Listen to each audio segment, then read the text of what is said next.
America desperately needs solutions to the catastrophic wildfire and forest health crisis decimating our federal lands and forests year after year, which is why Republicans are dedicating our first federal land subcommittee legislative hearing to this critical issue.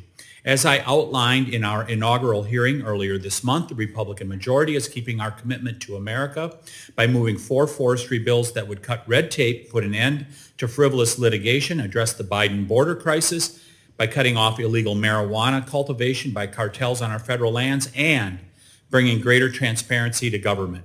I'd first like to talk about the litigation hamstringing our federal land management agencies. Today marks the expiration of a temporary legislative fix first put into place by Congress in 2018 to address the 2015 Cottonwood Environmental Law Center versus U.S. Forest Service court case. That decision, which conflicted with other long-standing court precedents, has empowered extreme environmentalist litigants to weaponize the Endangered Species Act to delay or stop urgently needed forest management activities. The decision on Cottonwood has done nothing to improve species protection, but has instead only created new bureaucracy, red tape, and diverted precious agency resources away from actual management to endless planning and regulatory compliance. Since 2015, over 130 forest management projects, 130 forest management projects ranging from wildfire mitigation work to wildlife habitat restoration have been held up in fire-prone western states because of Cottonwood. Congressman Rosendale's Forest Information Reform Act offers an urgently needed permanent fix to this misguided gift to activist litigants dedicated to shutting down responsible forest management by any means necessary. This should not be a partisan issue.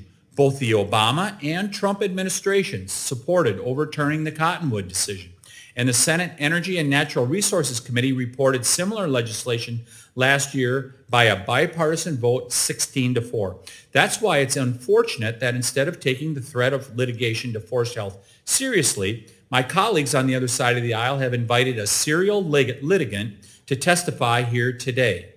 This stack of papers next to me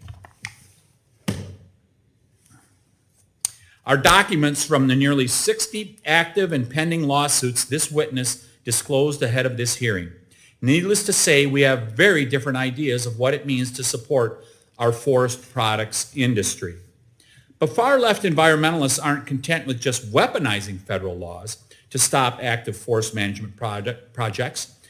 Now they are also endangering firefighters' lives and preventing them from extinguishing those catastrophic fires once they begin. A fringe environmental group that has been suing the Forest Service over its use of fire retardant for the past 2 decades is now trying to receive a nationwide injunction against the use of aerial fire retardant ahead of the upcoming fire season.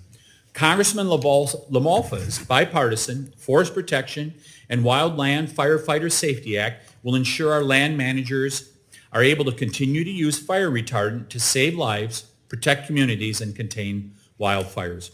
We will also consider 2 bills today that will hold the Biden administration accountable. The first bill, which I am honored to have introduced, is the Acres Act. This bill will bring transparency to the misleading and inaccurate way hazardous fuel treatments are reported. We have long known the reported pace and scale of forest management has been insufficient to truly address our catastrophic wildfire crisis. According to troubling reports, the situation is even worse than we have been led to believe, as agencies have been overstating their treatments by over 20%. Accurate reporting is necessary to broadly track the progress made on our larger wildfire mitigation targets, as well as individual projects. The Acres Act is a simple solution to hold our federal agencies accountable to see the actual work they are doing will reduce the enormous risk of wildfire. The final bill before us today is the Toxic Act, which is being led by Congressman Peters.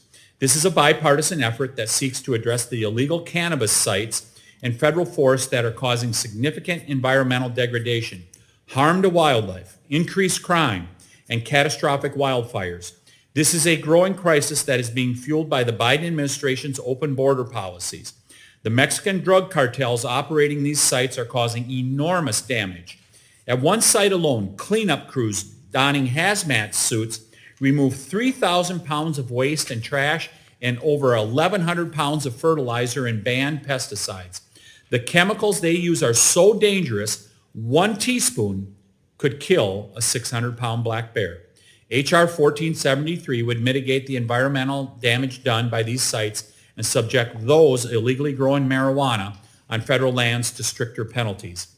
I want to thank the witnesses for being here, and I look forward to today's discussion.